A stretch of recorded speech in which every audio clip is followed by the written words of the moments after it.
Wendy Lee, CEO of Energize Colorado, a nonprofit dedicated to helping Coloradans recover and rise from this COVID-19 pandemic. I understand you're led by inspired innovators working to build the next economy, one that serves Coloradans across racial and economic divides. Wendy, welcome to the Business Brew. Thank you very much. It's a pleasure to be here with you. Can you tell us a little bit more about Energize Colorado? Yeah, well, there's an origin story that'll take just a smidge to share, but it's very relevant. In the very beginning of the pandemic, late March, we were pulled together by Brad Feld, a venture capitalist, co-founder of Techstars, an author, a real community leader, to help him think through recommendations that would be offered to the Governor's Emergency Council for Economic Stabilization and Growth. Long name, important mission though. And that's how we all got started. There were about 6 of us on a Sunday, March 23rd, really took Brad's call, had our first Zoom, and that was day one, 8 months ago, of Energize Colorado. That's amazing. That's an amazing story. Now, there's so many small businesses that are in need of assistance. There's all types of discussion about state and local aid. There's also a debate on the upcoming or potential federal stimulus for small business. How specifically is Energize Colorado working to support our small business community? Thank you for that question. It's a great one. First of all, the total available market across the state is about 670,000 small businesses. And I'm sure that changes daily, but just have that number. So let's just round up and say 700,000.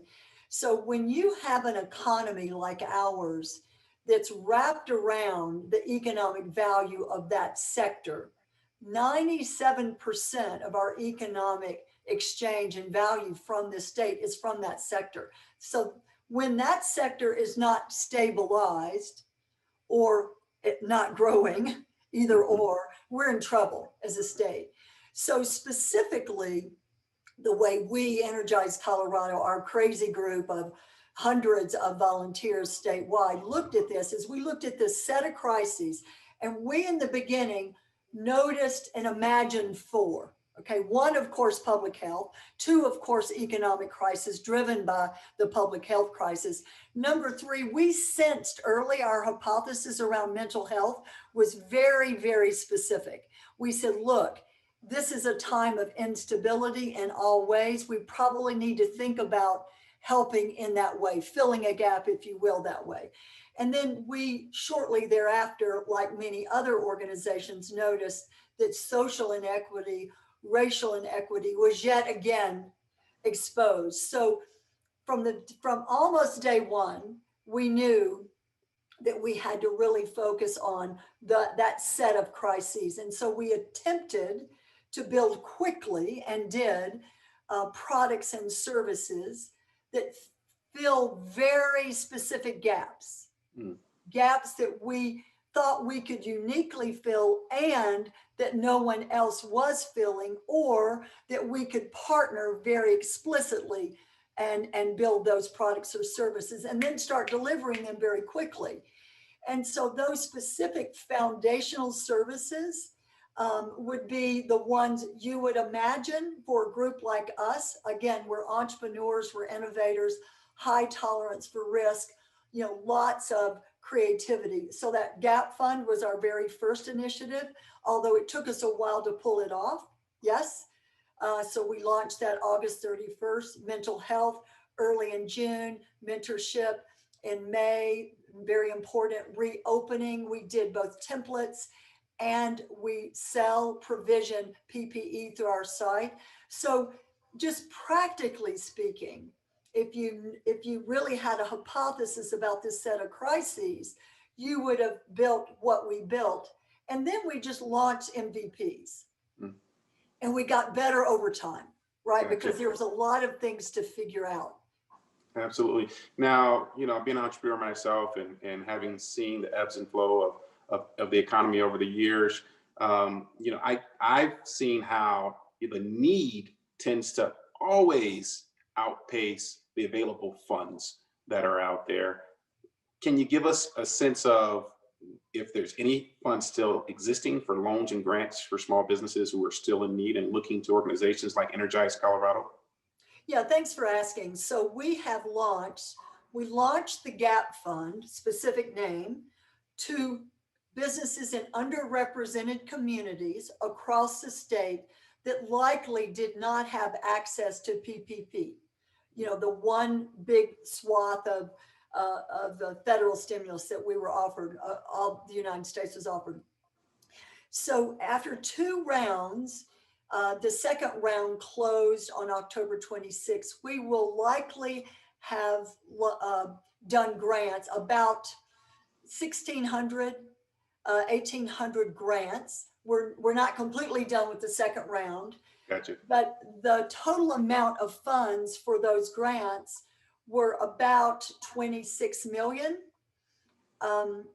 So that's CARES Act money, 26 million delivered to underrepresented communities, minorities, Hispanic, veterans, rural, women-owned businesses. Very distinct, 25 employees or less. But 26 million was a drop in the bucket. Absolutely. The need requested through energizedcolorado.com was about 230 million. So imagine that gap. Yeah. So absolutely. to your point, yes, we continue to raise money. Yes, we will have loans, not just grants to offer after the first of the year. So the effort, the whole process, the effort, the capability we built, including the money we deliver through our capability, will continue because we see, as others see, that the need is acute. And again, our state is highly dependent on small business sector, and we're very sensitive to the fact that there have been many businesses in that sector left behind. Absolutely. And small businesses truly are the backbone of our economy, of our country's economy. Wendy, lastly, how can we as a community further support the great work that Energize Colorado is doing? Well, thanks for asking how you can support us in the future. And not just us, but all organizations like ours. We do nothing alone, right? We are very collaborative. We have a lot of partnerships with a wide range of nonprofits and state agencies. But here's what I would say. I just got off a call where we were onboarding yet 15 new volunteers. These volunteers are going to go work on the mental health team. They're going to work on the mentorship team. They're going to do internal projects to improve our website. So we continue to look for very passionate Coloradans helping Coloradans with specific skills around technology or around other functional areas that could be helpful to our initiative. So number one, if you're interested in volunteering, we're welcome to talk to you to make sure you get plugged into the right project or initiative. And number two, if you know of high net worth individuals or other organizations, corporate foundations that might be interested in investing in the local business sector, the small business sector, I would love to have a chance to interact with them too, to tell the story, explain how we're delivering the capital, both effectively and efficiently, and give folks some examples of the work we're doing to help small businesses. Perfect. Wendy Lee, CEO of Energize Colorado, thanks to you and the Energize team for everything you're doing for our small business community, for Colorado as a whole, for our community. Thank you very much. It's a pleasure to be in the role, and I'm confident that Colorado will come through this. We're resilient, and we'll be more inclusive when we rebuild the small business economy. Thank you.